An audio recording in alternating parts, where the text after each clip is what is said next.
Parce que je crois que Schilder est très important pour nous dans ces 4 journées de travail qui vont nous occuper. Je vais me permettre de le citer longuement.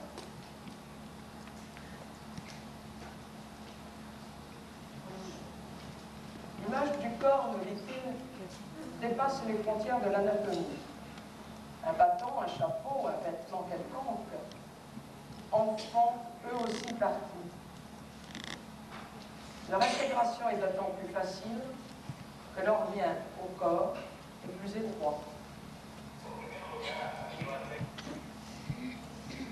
Tout ce qui sort du corps ou en émane, voix, haleine, odeur,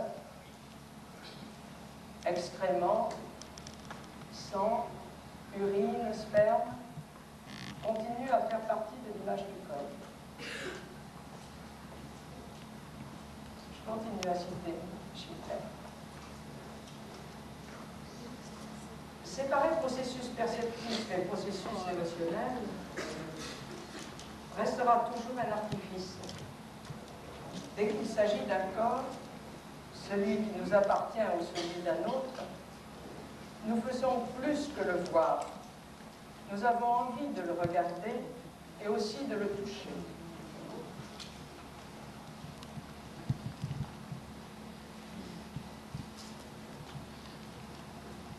Schilder écrit: dans le travail de construction de l'image du corps, il y a une recherche continuelle de ce qui pourrait y être incorporé. L'image du corps est un phénomène social. Il y a aussi un facteur de distance affective. S'il nous est jamais donné une psychologie des rapports, elle sera sûrement fondée sur la relation des images du corps dans le rapport sexuel.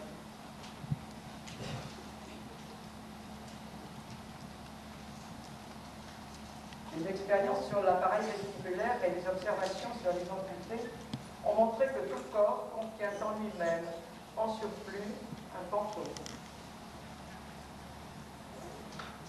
Une partie du corps peut en symboliser une autre. L'organe sexuel masculin peut se transposer comme raideur dans quelque autre partie. Le corps tout entier n'est tout compte fait qu'orifice, cavité et protubérance.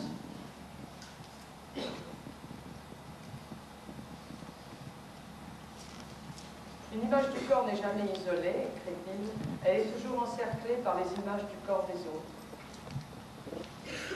Facteur de distance spatiale et de distance affective. C'est par les voies érogènes que les images du corps se rapprochent le plus. Il y a un échange permanent entre les différentes parties de notre image du corps et celle des images du corps des autres. Et enfin, le modèle postural du corps n'est pas statique. Il change continuellement selon les expériences vécues. J'ajouterai selon le temps qui passe. Il est construit, dissous, reconstruit. Dans ce processus continuel, les processus d'amplification, de projection et d'appropriation jouent un rôle important.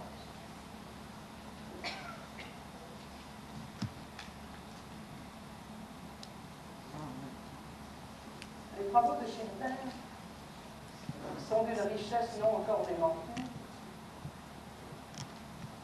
mais son point de vue clive la vie organique et la vie psychique.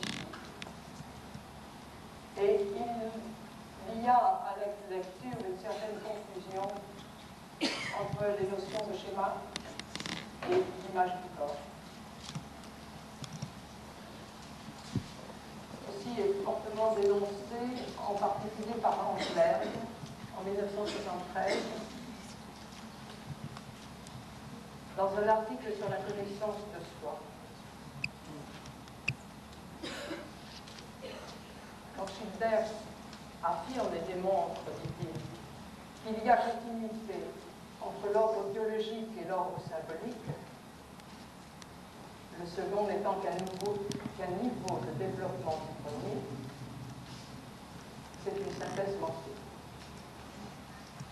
et Angelers de proposer la distinction sémantique du schéma et de l'image, distinction reprise par Paillard, psychophysiologiste, reprenant les premiers travaux de Head et Holmes.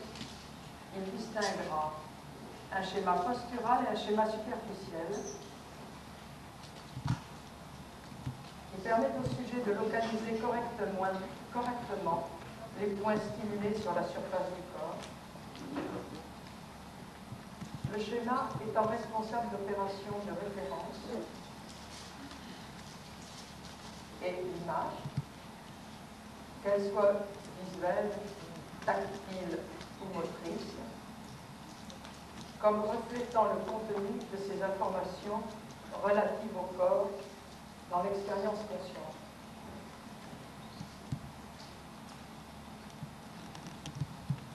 À partir de la neurobiologie, Paillard nous propose trois notions. Celle de référentiel postural, celle de schéma réservé à l'indexation spatiale des informations sensorielles, déterminées dans le référent postural, celle d'image, une représentation consciente d'une réalité encodée, qualité, forme, intensité. Mais, ajoute-t-il, nul ne contestera à quiconque de pouvoir considérer l'image du corps dans ses aspects contemplatifs. Car le corps réel, en se développant, est une source d'expérience. Ce support d'expérience donne matière à l'élaboration fantastique.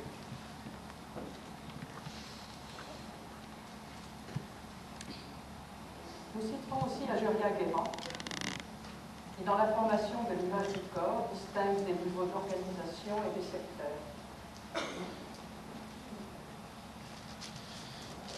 Au niveau d'organisation, par exemple, la notion sensorimotrice du corps, ou la notion préopératoire, reposant sur une activité symbolique, des secteurs afférentiels, de la représentation, du langage. Et Ajuria-Guérand de proposer deux aspects complémentaires de la notion du corps propre, le corps connu, le corps vécu, ressenti. Ceci dans la ligne directe de Piaget et de Vallon.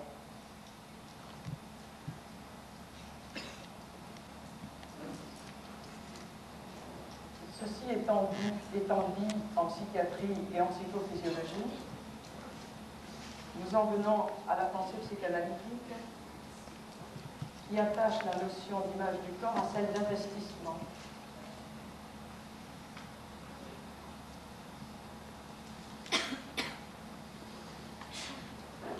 Le développement de l'enfant va donc dépendre des soins qu'il reçoit et des premières mères enfants. Nous citons Anna Freud.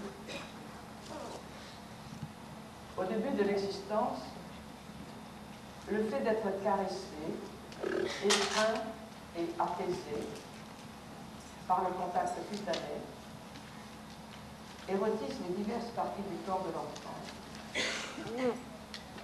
l'aide à édifier une image du corps néanmoins corporel et sain, augmente les investissements de la libido narcissique et simultanément favorise le développement objectal en cimentant les liens entre l'enfant et la mère.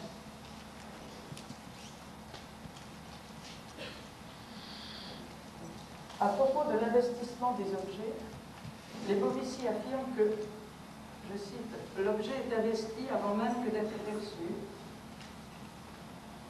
et que c'est la reconnaissance de l'objet qui fonde le moi. L'image de soi se constitue essentiellement à partir de l'image de l'objet.